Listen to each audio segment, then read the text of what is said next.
From its beautiful mountains to its quaint towns, almost 1.4 million people call the state of New Hampshire home. And of that population, nearly 1 out of 8 New Hampshire residents lives with a disability.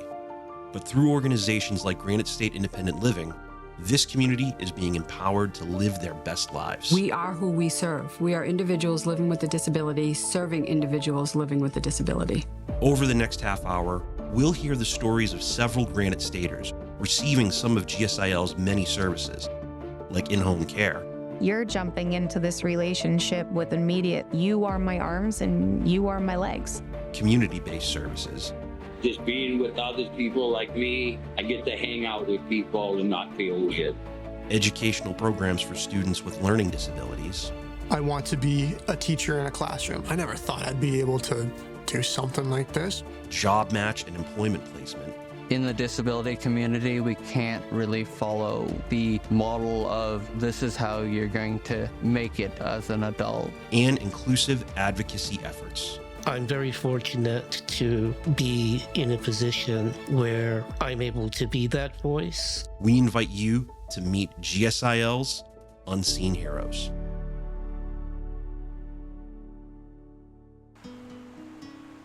Do you mind helping me cut the pothos so we Yes. make some babies? Yes. There, and those will grow roots so we can put them back into the water. Do you mind grabbing that water, the fill in that, and then we can plop it right there? Okay. Oh, stop it. The joys of if you had fingers or hands that work. People are always like, would you want to walk again? And after almost 16 years, it's kind of like, no, but I would just love to have hand function again. You take so much for granted of when you lose certain things.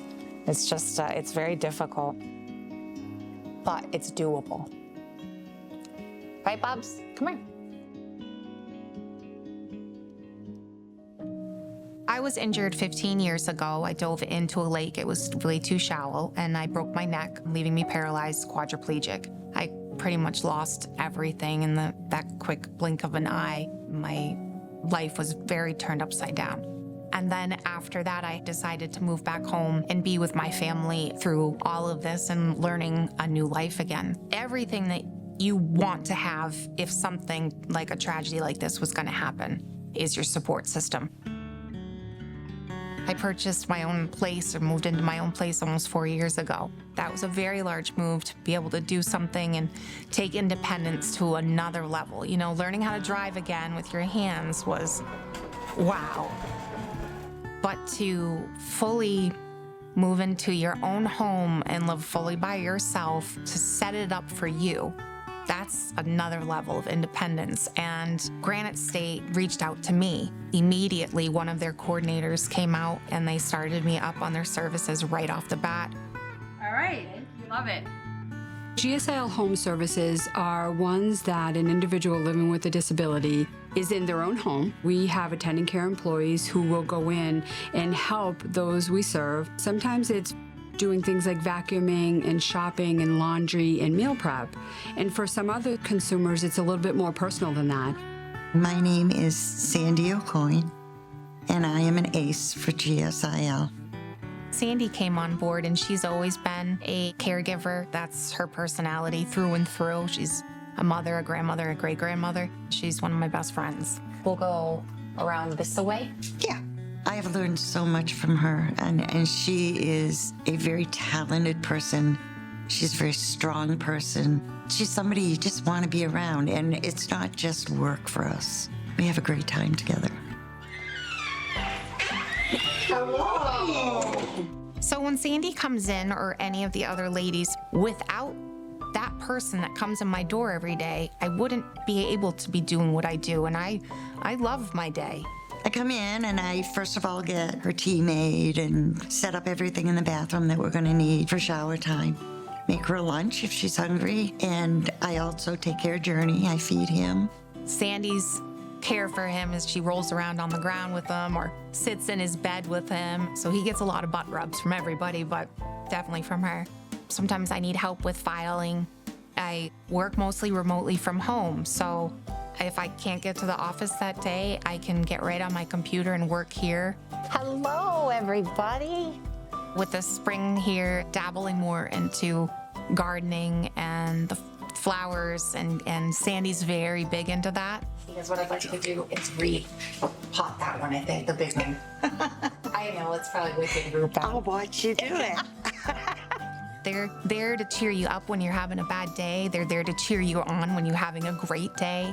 And when they leave at the end of the day and you say thank you, you mean it with all your heart. When you say love you, I'll see you tomorrow, it's true.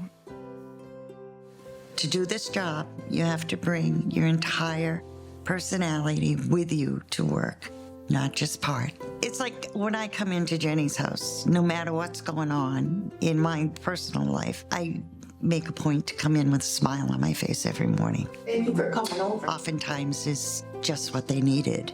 And it's a rewarding thing to be doing. The relationship has to start off personal. You're jumping into this relationship with immediate, this is how I shower, this is how I get dressed, and you are my arms and you are my legs. The people that come in and do this kind of care are people with true hearts and true feelings and truly care about you. Jenny is the brightest spot that I know. I mean, she doesn't give up. I love her to death. I wouldn't be able to do any of this if it wasn't for Sandy and if it wasn't for GSIL. Coming up next, we'll see how GSIL brings together its members for community events. Granite State Independent Living has provided a number of services for me for about 25 years now, and there's a very strong need for personal care attendants in our state. We're needing at least 400 additional people to cover the services that are needed. For anyone at all who's interested in doing this really fulfilling and life-changing work, please give them a call, send them an email. They'll be happy to get you started.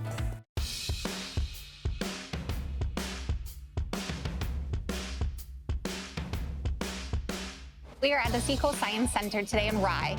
With the help of Granite State Independent Living and the Christopher and Dana Reeves Foundation, we were allowed a grant to take 30 people on an outing to the Seacoast Center. Today, our plan is to have an hour presentation about whales, and then the rest of the time we get to roam around, do some hands-on activities. I've never been here before, so I'm very excited for it. So we're gonna go check and see if everyone's here so we can get started and get our day going. Vertical? You want it vertical?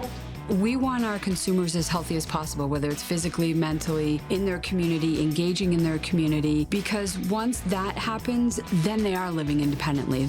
That's something that we pride ourselves in, is that social event.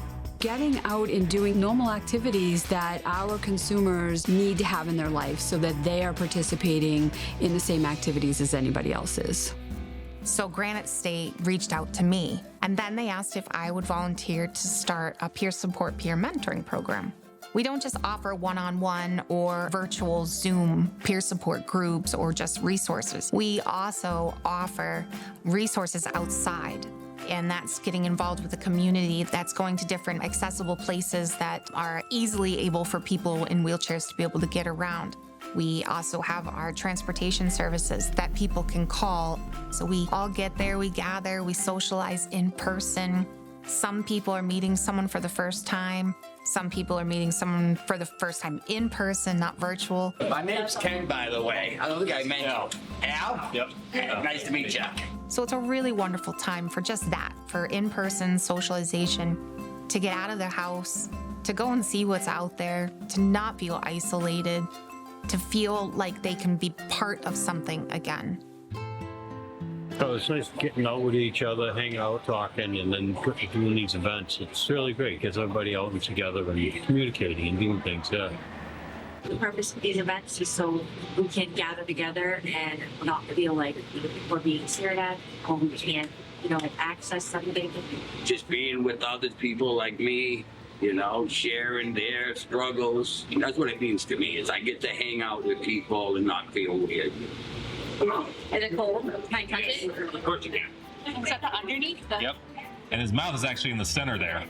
Being able to experience stuff with Jenny, especially for the first time, is so much fun because it's another thing of being able to show her things that we would regularly do. I would regularly come here with my kids, and it's really cool to be able to go on a trip like this with the rest of the community and be able to watch them be able to experience it too.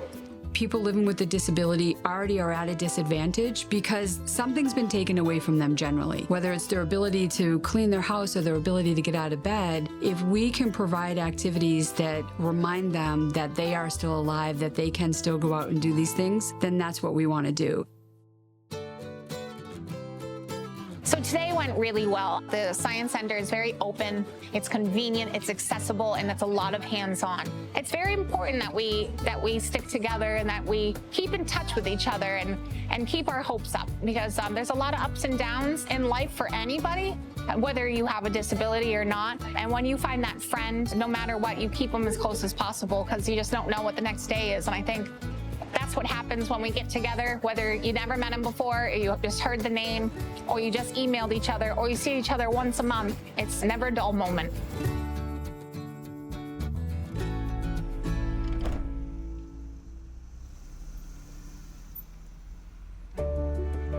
Coming up next, we'll explore another unexpected demographic that benefits from GSIL's services: students. Without personal care attendants to help me do all the things that everybody takes for granted during the day, I'd have to probably be in a nursing home. One thing I love about some of my attendants is they're able and they're willing to do whatever the job entails in order to help you be independent. Most people want to be out in the community, and programs like this are what allow us to do that. I think a lot of them do it because they feel a calling to help people, and they enjoy knowing that what they do makes a difference. And what's our net income again? Robbie came to us with an idea. He said, hey, I think I want to go into teaching. By the time he left Impact, he was like, this is my goal. I want to help people like my teachers do. And this is how I'm going to get there. Impact Academy is an alternative program to learn about the world of work. So we work with students throughout the state of New Hampshire to understand what it is, to learn about what they want to do in the future and how they're going to get there. Most often students come in with what's called an IEP, or an individualized education plan. That means that they've been identified with a disability that presents barriers in the school environment. Robbie came to the program from a local high school. He was with students in the classroom and really understanding about where everyone was at, and was really the friend to everyone that was in the classroom. Okay, Robbie, do you have your phone? I do have my phone. Can you do this for us? Yes. It's around 0.6, it's 0.597. Okay. I missed my first year of high school and I needed to make up credits. So instead of doing the summer program at my school, I'd only get half a credit. Impact was a perfect place because I'd get 2 credits. It would make up an English credit for me too, so I'd have my full English credits when I graduate. If we look at our listing, we've got our price, but next to it, it says 1BD. What does that mean? One bed. So 1 bedroom. And then it says 1BA. What is that? 1 bathroom, good. Right now, our students are learning about hunting for apartments. They're learning about what it is to go to work, filling out a time card, maybe resumes, personal finance, what it is to receive a paycheck. It's a preparation for outside life. It's good that you have that opportunity to learn that stuff right now instead of, being thrown in. It's the team that we want to create, because we are all coming from different backgrounds and different abilities and understanding each other. But especially for a young person to experience it, it's unbelievable to see the transformation in all of the students together and creating that cohort. Hi. In Impact, we had a Monday, Tuesday, Wednesday academic, Thursday and Friday. We had like a job site internship, so I was at Kids Culture Dover downstairs. Can you put 9 hearts on this? 10? Okay, I'll give you 10. 1, 2. So I'd help prep the kids, feed them, and then when we're outside, just monitoring them and then playing around with them, playing the tag, playing in the sandbox with them, pushing them on a swing. You guys ready to play? We'll have students that are really quiet, and schools will report that they never speak. They'll go to their work site and they are the leader who's talking to everyone, who's taking charge. We see a totally different human being, and they find out how they're gonna thrive in the world, and it really gives students hope. Gonna get ya. He has those leadership skills to run a classroom. He's compassionate. At the work site, the children love him. Tag, you're it. it kind of helped me know I want to be a teacher in a classroom. Because this was the first time I really got to be in that environment where, like, yeah, I could be in a classroom, but I was always a student. I want to be that person who has an impact on that kid.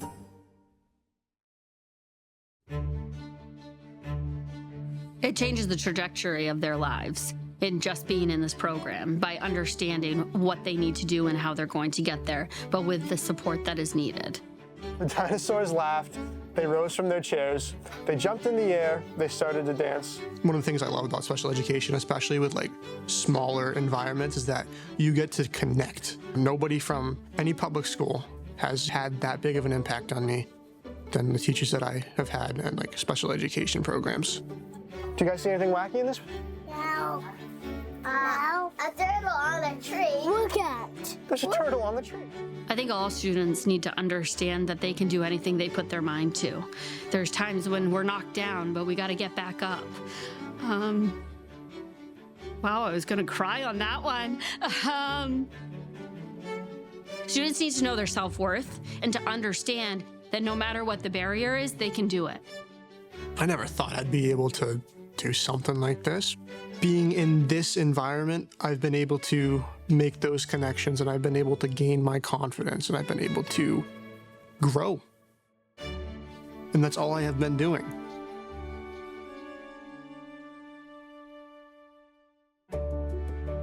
Coming up next, we'll see how GSIL pairs one of its consumers with the perfect job. I was in a car accident that left me paralyzed from the neck down. I would need caregiving in the home, and that's where Granite State Independent Living came in. Granite State Independent Living has given me the ability to manage my own care team. I was able to meet Kayla, and she has now become a part of my team. Kayla helps me with getting me ready in the morning, doing my grocery shopping, and even bringing me to my office. If you're someone who's looking to give back and help others live their best life, please contact Granite State Independent Living. We need people like you.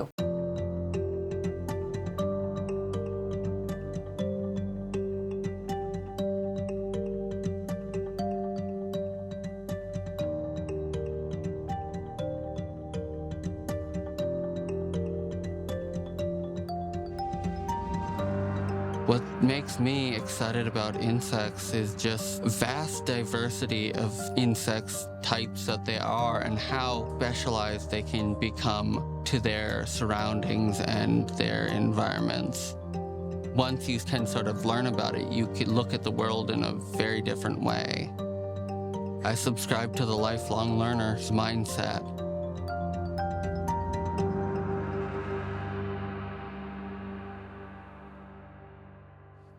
I am a neurodivergent adult who has other learning disabilities. Part of my disabilities involves being slow to learn new skills. Despite going to college and getting my undergraduate in biology and environmental art, I found that the accessibility of finding employment was very difficult, and I needed help that was more than sort of my support network could give me. I think a lot of sort of the disability community's lack of power in being able to negotiate, that makes it difficult. A lot of jobs, driver's license is required for positions. There's a lot of assumptions that these science fields, oh, they can't have a developmental disability, they can't have learning disabilities, or if they do, they have to be mild enough because a driver's license is seen as a mark of adulthood in a way. In the employment search in general, people don't necessarily really get to know their candidate, and they might not really understand what their disability might be or know what their background is. In Owen's case, it was beginning to identify employment opportunities relevant to his skills and experience. He had a very specific goal.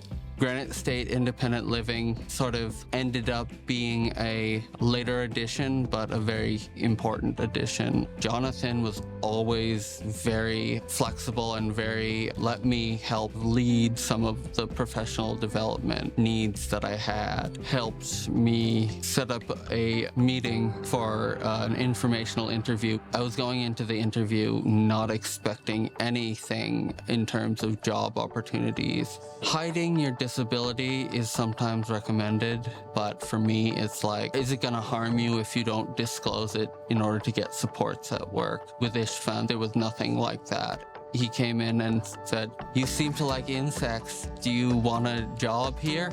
This is a more than 150 years old facility of UNH, one of the oldest facilities that contains about 700,000 insect specimens here at the University of New Hampshire Entomological Collection. Part of the work is to curate this collection and make the data that we have in this awesome collection available for the general public and other researchers. Somebody like Istvan, who was willing to have an open mind in terms of having a conversation and getting to know somebody, that's really what it takes in terms of helping people with disabilities and helping employers to be more maybe open-minded. So when we talk about diversity, right, we think about like racial diversity or sexual diversity, and then we all understand why someone from a different culture can bring in a different perspective, and that's all good. But I never thought about people who have certain disabilities. They actually bring also in diversity that makes research programs more robust. And that's why I'm really happy that Owen is with us. I'm showing the Karner blue butterfly, which is actually a subspecies of a larger butterfly.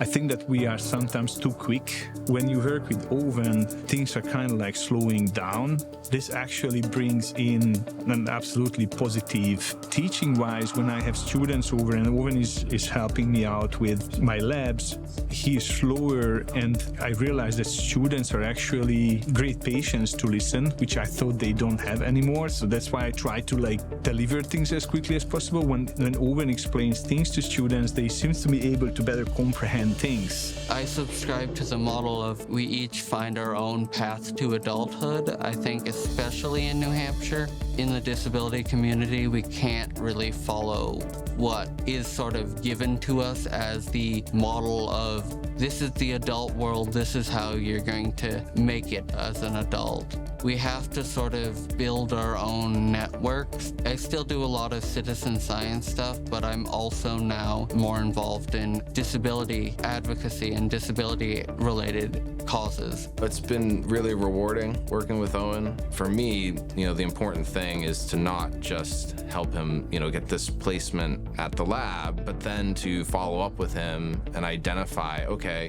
is there another step from here? Is there somewhere else you want to go from here? Because ultimately there is, right? We want to be able to support him through the duration of that process. I feel like I've definitely improved a lot from where I started. Coming up next, we'll learn about changes GSIL is aiming to make at the state level. And I was really scared that I was going to go through a rough patch of not still having that push. And then Leslie came into the picture and then gave that push again to show me what GSIL had to offer for me and what I could do now with my life in baby steps. I have really good days and I have really bad days, and yet those folks are still there for me. I love each one of them, and that's so rewarding. It has been really an amazing journey. It gives independence, gives me my life back. I feel that people with disabilities often have a hard time being heard for a whole host of reasons, and I'm very fortunate to be in a position where I'm able to be that voice and can be engaged with the state legislature and other organizations that provide services for people with disabilities. My condition, osteogenesis imperfecta, my bones break and fracture very easily. I'm also very short-statured, and I'm not able to walk. As much as I value my independence, there are a lot of things that I can't do for myself and need a lot of help throughout the day to remain independent. System advocacy is really around having equality with people with disabilities in the legislative process. That's something we've been fighting for years. It's one thing for me to go to the legislator and say, make this better for me, but I'm not the person who cannot write on a ballot or the person who cannot even see the ballot. So I enlist those individuals to help me fight that fight. Stay at home, that is the order tonight as the coronavirus pandemic spreads.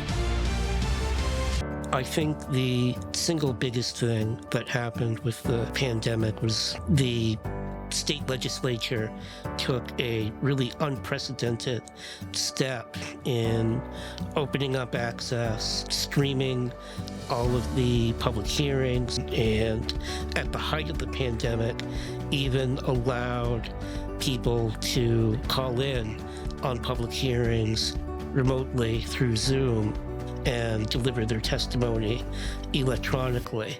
We saw an unbelievable increase in the amount of participation in state government, but unfortunately, that was only enacted for one session. Remote testifying was fairly seamless during COVID. Now we can't do it. So you're talking about a person living with a disability who is unable to literally be at the State House when a hearing might be happening. And that's because they can't get out of their house. Now they can no longer testify.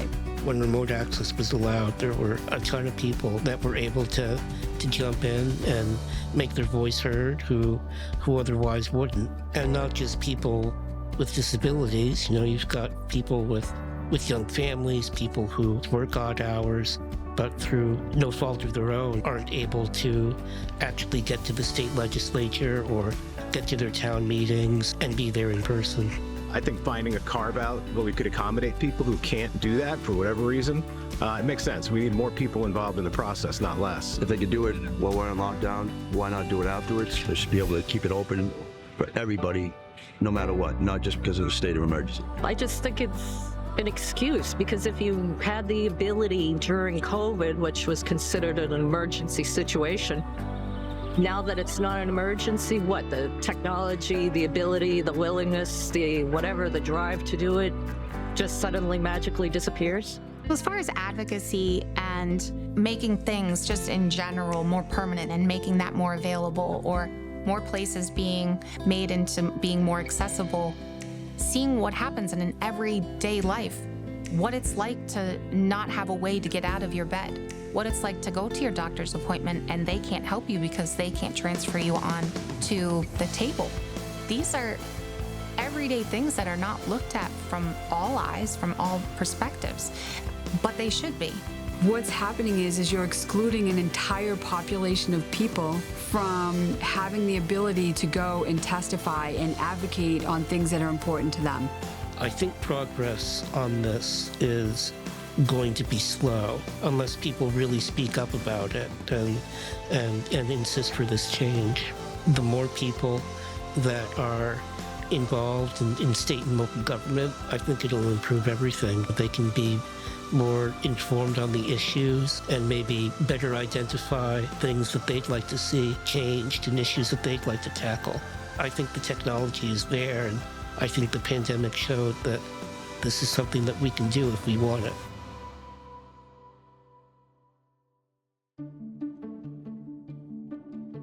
It's very heartwarming to be able to serve the disability community because they are often the population left behind. So everybody who works in the disability space, they're here because it's personally rewarding. The people we work for, i.e. our consumers, are wildly grateful for what we do so that they can live a better life. So anybody who works here, it doesn't matter what they do, are heroes to me. I love my job. I can't imagine not working with the people that I work with because we all love what we do.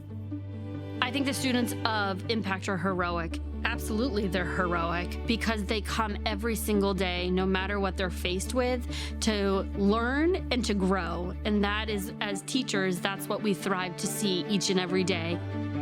I'd say they're heroic because the disability community is extremely complex. While we have a lot of struggles in common, we also have a lot of issues that are unique to all of us. And to be able to tackle all of that and serve the disability population as a whole is just great. We're the only independent living center in New Hampshire. That's a huge job. And it's a huge job on each person that works there. So each person is a hero, no matter what role that they play at GSIL.